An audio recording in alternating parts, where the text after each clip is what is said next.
Every day in this country, millions of Americans find themselves frustrated with their public transit systems. It's a problem that experts say is only going to get worse in the years to come. Every day, the public transit faithful get on board.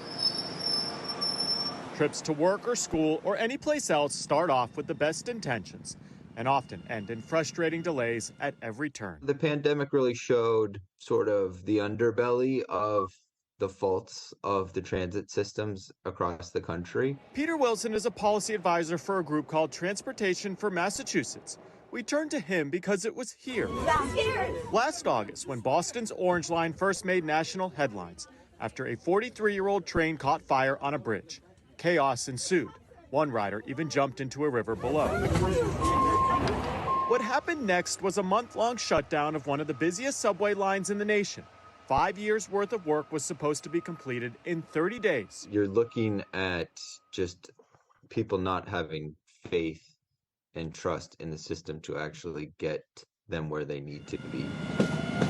But a year later, the Massachusetts Bay Transportation Authority, which operates Boston's subway system, is implementing another round of shutdowns to address critical safety and track work. The infrastructure is so old and in such a state of disrepair, last summer's shutdowns weren't enough. It's becoming a cautionary tale to other cities nationwide. If you don't upkeep your fleets, your infrastructure, etc., you're going to have catastrophic failure. We're asking our customers to be patient because some of that improvement requires some disruption of service, too. That's Mike Schipper with the American Society of Civil Engineers. Every 4 years, they give public transit a report card. In 2021, America received a D-. This year, individual states have started rolling out their own report cards. Iowa, Vermont, and Virginia have all received C's in the last few months. How do you fix a system in a way that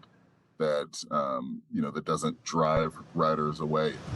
It's not all bad news, though. Many transit authorities are finally getting a financial shot in the arm from the Infrastructure Investment and Jobs Act passed in 2021. Sacramento, South Florida, Chicago, Missouri, Illinois, Cleveland, and Utah are all receiving a total of $1.5 billion in funding this year to replace rail cars. So you're going to see improvement. Currently, there is a $176 billion backlog in unfunded transit projects nationwide. The failure to address even the most basic infrastructure needs is leading to catastrophic failures and shutdowns like the one now playing out in Boston.